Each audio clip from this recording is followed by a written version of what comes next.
Hi friends, welcome to my channel. ఇంటింటి కథ రచించిన వారు డి కామేశ్వరి గారు. ఆఖరివాడు శంకర్ ఈ ఏడే కాలేజీలో చేరాడు. స్నేహితులు, క్రికెట్, సినిమా తప్ప చదువు మీదే ధ్యాస లేదు. రోజు రోజుకి పెరిగిపోతున్న కాంపిటీషన్ మధ్య ఈ అత్తెసరు మార్కులతో ఏం చదువుతావురా, ఏ కాలేజీలో సీటు వస్తాయిరా, కనీసం ఏ డిగ్రీ అయినా లేకపోతే ఎలారా అని తండ్రి గోల శంకరు చెవికి ఎక్కదు. ఆ డిగ్రీలు ఉండి అన్నయ్య చేస్తున్నదేమిటి? ఈ పరీక్షలు పాస్ అయినంత మాత్రాన ఉద్యోగాలు వచ్చేస్తాయా? తండ్రి దగ్గర ఏమనకపోయినా తల్లి దగ్గర గునుగుతుంటాడు. ఏమోరా నాయన, అందరికందరూ తలోలా తయారయ్యారు. అటు మీ నాన్న, ఇటు మీరిలా నన్ను కాల్చుకు తినండి. చదువుకోకపోతే ఏం చేస్తావురా? గాడిదలు కాస్తావా? చూస్తుంటే అదే నయంలా ఉంది అమ్మా. ఈ బిఏలకి ఉద్యోగాలు వచ్చే రోజులు పోయాయి.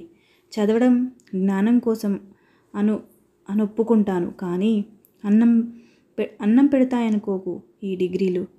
17 ఏళ్ల శంకర్ అందరిలా మాట్లాడుతుంటే వాడికి ఆవిడ ఇంకేం అనాలో తెలియక దేవుడి మీదే భారమన్నట్టు కనపడిన దేవుడికి దండం పెట్టి ఊరుకుంటుంది. శంకర్కి వయసుకి మించిన ఆలోచనలు.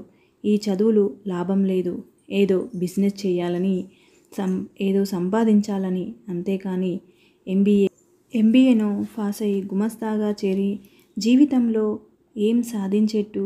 బిజినెస్ అంటే పెట్టుబడి ఉండాలి. పెట్టుబడి ఎక్కడి నుంచి వస్తుంది? పెట్టుబడి లేని బిజినెస్ ఏముంది? శంకర్ ఆలోచనలు ఆ ధోరణిలో సాగుతాయి ఎంతసేపటికి. ఇక తలో రకంగా తలో దారిని పోదామని అందరినీ ఒక త్రాటిపై లాక్కు వస్తూ సంసార రథం ఈడుస్తున్నారు మన వెంకట్రావు కాంతమ్మ దంపతులు. పాలు తీసుకొచ్చి విసురుగా తల్లి మంచం పక్కన పెట్టేసి పక్క చుట్టి లోపలికెళ్ళి గదిలో కింద పడేసుకుని మళ్ళీ ముసుగు బిగించేస్తాడు ప్రసాద్. రాత్రంతా దోమలు, తెల్లారి వెలుగు కాస్త వచ్చిన దగ్గర నుంచి మొహాల మీద ఈగలు ముసురుతాయి. కాసేపు పడుకుందామన్నా ఆ ఈగల బాధ భరించలేక పెరట్లో ఆరుబయట పక్కలేసుకున్న అందరూ లేచి పక్కలు చుట్టి లోపలికి వెళ్ళి పడుకున్నారు. తెల్లారి 6 గంటలు దాటాక వంటింట్లోంచి కాఫీ వాసన వచ్చి కాంతమ్మ మేలుకొలుపులు పాడితే గాని ఎవరు లేవరు. మళ్ళీ కాంతమ్మకి కీళ్ళవాతం. కాస్తంత చల్లగాలి తగిలిన ఉదయం లేచేసరికి నడుం పట్టి కాళ్ళు కదలవు. ఉక్క భరించలేక బయట పడుకున్నా ఎంత ఎండాకాలం అయినా లేచేసరికి ఆవిడ కాళ్ళు పట్టేస్తాయి. మొక్కుతూ మూలుగుతూ లేచి కుంపటి మీద కాసిన్ని వేడి నీళ్లు పడేసి పోసుకున్నాక గాని ఆవిడ నడుము, కాళ్ళు స్వాధీనంలోకి రావు పాపం. రోజు ఉదయం కాఫీ చెయ్యమని కూతుళ్ళని బ్రతిమిలాడుతూ ఉంటుంది ఆవిడ. ఆ రోజు 10 సార్లు లేపితే గాని లేవని వసంత తల్లి లేచేసరికి డికాషన్ పోసి పాలు స్టవ్ మీద పెట్టి పళ్ళు తోమటం చూసిన కాంతమ్మ ఆశ్చర్యపోయింది. ఏమిటి తల్లి, ఈ పొద్దు పొడిచాడు సూర్యుడిలా వింతగా చూస్తూ అడిగింది. అక్కయ్య వాళ్ళ ఇంటర్వ్యూ ఉందమ్మా, అది సంగతి. మాలతి పక్క మీద నుంచే అంది. వసంత ఎవరి మాట విననట్టు చకచక పనులన్నీ ఎవరో తరిమినట్టే చేసేసుకుంది. తలంటి పోసుకుని వదులుగా జడ అల్లుకుని అరగంట అద్దం ముందు ముస్తాబయ్యింది. అక్కయ్య, నీ ప్రింటెడ్ సిల్క్ చీర ఇవ్వవే, కట్టుకుంటా నీవేళ కమలని బతిమిలాడి నట్లడిగింది. కమల అంటుంది, ఓ వసంతాదేవి గారు, తమరు వెళ్ళేది ఆఫీసు ఇంటర్వ్యూకి కానీ పెళ్లి చూపులకు కాదు ఉడికించాడు శంకర్.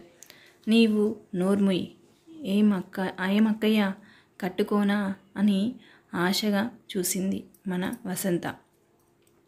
ఆ చీరెందుకు, నా దరిద్రమంతా నీకు పట్టుకుంటుంది. శుభమా అని వెళుతూ నా చీర కట్టుకుంటానంటావేమిటే?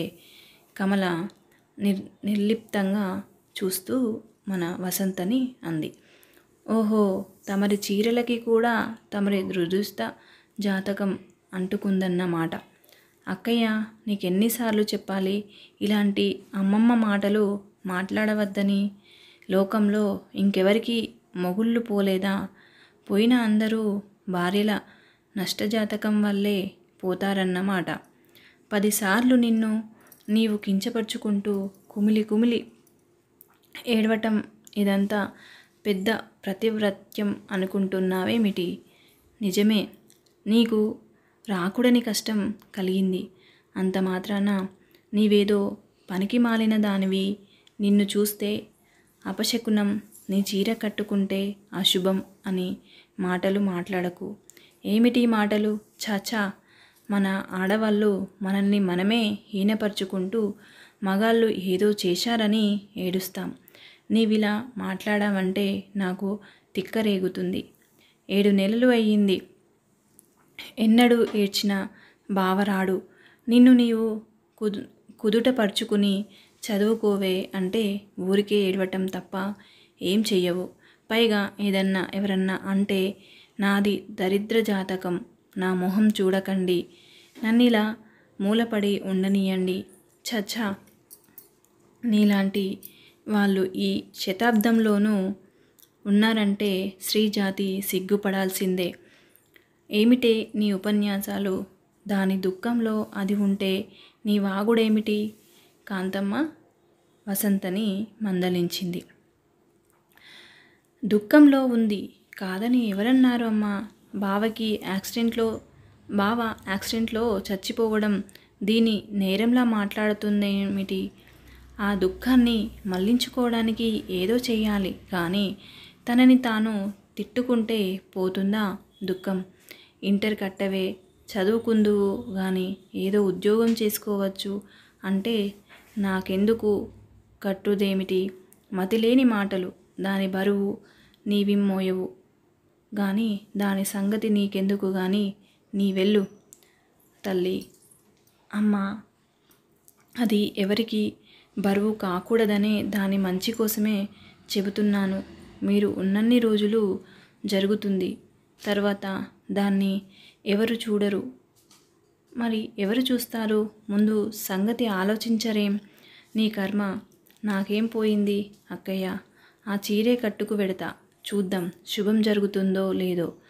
అక్క పెట్లోంచి చీర తీసి కట్టుకుంది. తయారైంది చిక్కగా వసంత. ఇంటర్వ్యూ 10:30 కంటే 9కే తయారై పోయింది. ఉదయం నుంచి ఒకటే గాబరాగా ఉంది. ఈ ఉద్యోగం ఒక పెద్ద ట్రావెలింగ్ ఏజెన్సీ మేనేజింగ్ డైరెక్టర్కి లేడీస్ ట్రైన్లో పోస్టు. అప్లికేషన్ పెట్టిన దగ్గర నుంచి ఉద్యోగం వచ్చినట్టే కలలు కంటూ సంబరపడింది. ట్రావెలింగ్ ఏజెన్సీ మేనేజింగ్ డైరెక్టర్కి స్టెన్నో స్మార్ట్గా ఉండే వాళ్ళని సెలెక్ట్ చేస్తారు. తను స్మార్ట్గా ఉంటుందని అందరూ అంటారు. తనకి ఉద్యోగం వస్తే ఏమేం కొనుక్కోవాలో, ఎలా డ్రెస్ చేసుకోవాలో, బాస్ని ఎలా ఇంప్రెస్ చేయాలో ఆలోచనలు అలా దొర్లిపోయాయి అప్లికేషన్ పెట్టిన దగ్గర నుంచి. Thank you for watching. ఇంకా ఉంది, మిగతాది రేపటి ఎపిసోడ్లో చూద్దాం. ఎలా ఉందో ఈ వీడియో కామెంట్ సెక్షన్లో కామెంట్ చేయండి.